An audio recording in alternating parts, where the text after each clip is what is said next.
Yo, there's no sponsor on this video, but the Volksgeist face mask just dropped and there are only a few dozen left. So if you get one now, you can cop some fresh merch while supporting my work directly. Link below. Chance the Rapper spent about 6 years as the golden child of American hip-hop. He was the rapper that suburban guys would take their girlfriends to see at outdoor concerts in the summer, at least until G-Eazy started touring. He performed at the White House for the Obamas, he helped Kanye make The Life of Pablo, and he was on almost every network television show ever. He was endorsed by H&M. He went on SNL probably 6 dozen times. He was really popular. People loved him because he was friendly, happy, Christian, clean. I went through a list of every person to ever guest star on an episode of Sesame Street, and I found out that Chance the Rapper is one of 6 rappers to guest star on Sesame Street, out of probably over 1,000 people over the years. Long story short, it felt like he could do no wrong. His mixtapes made him one of the most popular rising artists alive, and his attitude brought a new happiness, humility, and freshness to hip-hop that had been missing for a long time. He even won a Grammy off of Coloring Book, his 2017 mixtape. For a while, people saw him as someone who could potentially become as big or as respected as J. Cole, Kendrick, or Drake. Even though The Big Day debuted at number 2 on the Billboard charts, it quickly fell off and was completely gone before long. But that wasn't necessarily the end for Chance. He was still popular and seen as a good person. After all, you can't exactly hate someone for loving his wife too much. You can just skip the song when it comes on. But this patient tolerance that fans were exercising over the disappointment of The Big Day wouldn't last for long. At first, people kind of felt what we feel when Kanye drops a record. It's like there's this inherent respect for someone who has made great music in the past. So you're going to give this really dubious music a fair chance. But even Kanye hasn't dropped something so bad he has to cancel an entire tour because no one bought tickets. On December 2nd of last year, a few months after the record came out, Chance posted a so-called Cyber Monday sale on Twitter where you could get 2-for-1 prices on tickets to the upcoming capital letters big tour. Pretty generous of Chance, if only it didn't signify absolute desperation behind the scenes. When have you ever heard of a 2-for-1 deal for a concert? I think it's safe to say that the marketing move didn't quite work out because the entire tour was canceled 2 weeks later. The official reasoning was that Chance wanted to spend more time with his kids and work on new music. But it seemed clear that Chance just wasn't able to fill an arena at this point in his career. Despite successful arena tours in the past, people were reporting online that venues in many cities for this tour were less than 15% full. Again though, this isn't the end of the world. But I think the nail in the coffin for Chance, at least until recent developments, was his Twitter account. Chance has always been a big Twitter user, but at some point in the last year or so, his attitude on the platform got much worse. The image he's always had as a nice guy, Christian guy, family man, it started to fade away as he rudely argued with fans and espoused ignorant political ideas like voting for Kanye or just voting for whoever your mom is voting for. Again, the good guy facade was starting to fade and contort into something different, that of someone with an ego too big for its own good. There was no humility to be found here, except that which seemed to be on brand for the idea of Chance the Rapper. He was still being Christian and conscientious, but he seemed to almost have been consumed by hubris, thinking that his Christianity is more valid than that of others, and his politics are more practical than yours. And he wasn't afraid to get ugly with those who disagreed.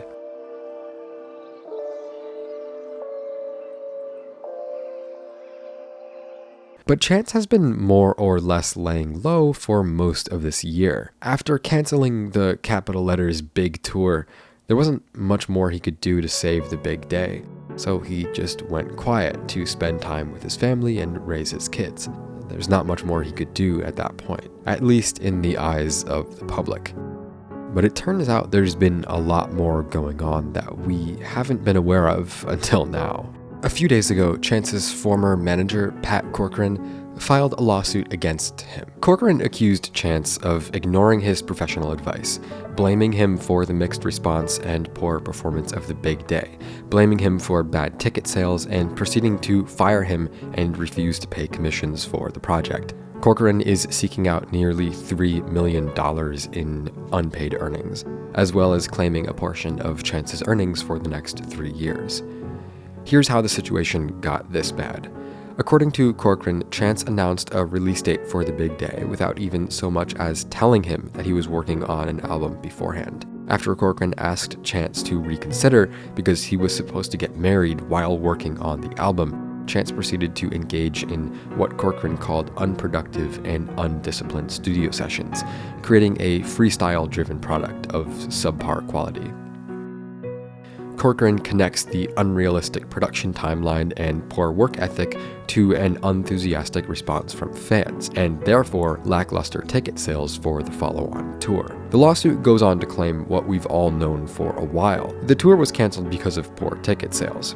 And furthermore, instead of listening to Corcoran's advice on how to mitigate the poor reception and performance of The Big Day, Chance started following his father and brother's business advice, allowing them to book him various public appearances, which only further exacerbated Chance's growing poor reputation. The situation culminated on April 27th of this year when Corcoran was fired by Chance's family. The lawsuit concludes by stating that, under the terms of his long-standing agreement with Chance, Corcoran is entitled to receive 15% of Chance's net income for the next 3 years, and he's also currently owed more than $3 million.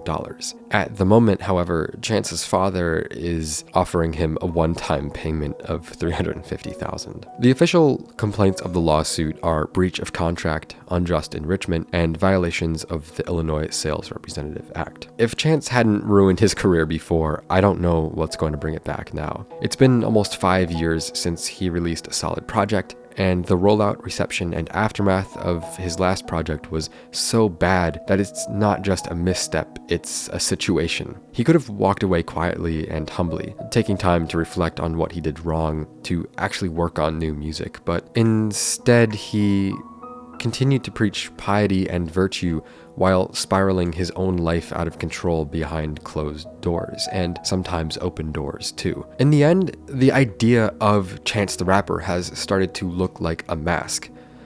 I'm not going to make claims about whether or not this lawsuit is valid or truthful or whatever. That would be disingenuous because it hasn't gone before a judge and we haven't seen official evidence or even heard Chance's side of the story. So that's not really what I'm getting at here. What I'm trying to say is that the character of Chance the Rapper is a really unique one in modern hip-hop. A blog I follow, Hip Hop Unwrapped, did a really good job at looking at how Chance's persona has changed over time. The article tells the story of how Chance recorded the opening track on his first mixtape, 10 Day, at the age of 18 after being suspended for smoking weed at school. Overall, the writer paints a great picture of how Chance's early work depicts the confusing time when you don't feel like a teenager or an adult, but you're also both at the same time. He writes, "Acid rap is packed with sharp social commentary, followed by wistful longing for the ignorance and comfort of childhood. Chance portrays an invincible teenager who recognizes he is lost in the world, but refuses to consider that he might not know everything. In one moment, he's confident and excited about the future, and in the next, he's apathetic and pessimistic when confronted by the real world. He questions everything, detests authority, and experiments with drugs in an attempt to find his purpose and place in the universe." The article goes on to seek an understanding of how someone like this could become an outspoken Christian in just a few years.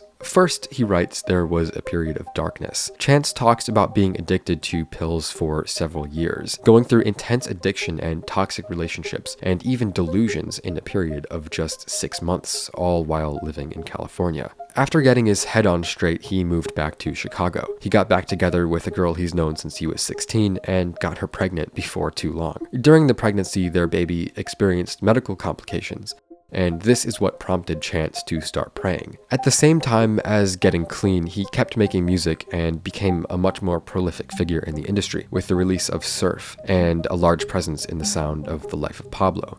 While The Life of Pablo had the sound of a hip-hop record with some gospel influence, Chance's next project, Coloring Book, came out a few months after that, and that was basically hip-hop gospel fusion. It also presented a big change in Chance's persona. According to the Hip Hop Unwrapped article, Chance was eager to express his progression, conveying that he was no longer lost and directionless. He had found himself in family and faith. This new, purpose-filled version of Chance has resulted in a lot of good over the last few years. His charity Social Works has raised millions for Chicago public schools. He's given hundreds of thousands to mental wellness service providers and raised more than 6 figures in aid for the homeless. The article states, last year, Chance put on a benefit concert celebrating the 50th anniversary of the Special Olympics, and he was one of the first rappers to ever bring a sign language interpreter on tour. He even bought out an entire movie theater for Chicagoans to see the movie Get Out for free upon its release. Chance is for the people. In 2016, Chance told a story about his grandmother. He said that after hearing acid rap, his grandmother prayed to God that he would fail at all things unholy and succeed only at holy pursuits. According to the story, Chance interpreted this as a sign that any success he attains in life must include God, and his failures will not. But there's one problem with all of this. God helps people who help themselves. Whether or not you're religious, I think we can all agree that God didn't make Chance the Rapper do any of those great acts of kindness and generosity. Instead, his faith in God led him to want to do those things. That's how free will works. God doesn't control you, but your belief in God can inspire you to be a better person. And I think that's the problem. Chance has let the idea of being blessed by God or finding success in God get away from him. He's been acting for some time now, almost like he has a special status as a Christian rapper, like he's hip-hop's ambassador to religion. You know, like because he made Sunday Candy, he's never going to hell. Or because he met Kanye West, he's never going to fail. But that's not how success works. You can't rest on it. Instead, you have to leverage it to achieve more. Anything less is prideful and egotistical. And to be honest, we've seen Chance the Rapper become deeply egotistical and prideful over the last few years, all while continuing to play the part of a pious, joyful, humble Christian rapper. Truth be told, he doesn't even deserve to act that way. There are people who can get away with big egos because their art somehow justifies it. But Chance isn't at that level. He never has been. He's a guy who was one of the most beloved rappers and decided that because he had that status, he could afford to half-ass a project in the middle of his wedding and the birth of his second child. Instead, he ended up sacrificing the whole of his career, all while his manager stood by in horror, pleading with him to turn around and start over before it was too late. But Chance didn't turn around. Instead, he rejected the better judgment of his manager because he so strongly believed in his own special connection to God and the blind belief that God would help him succeed as he had succeeded in the past.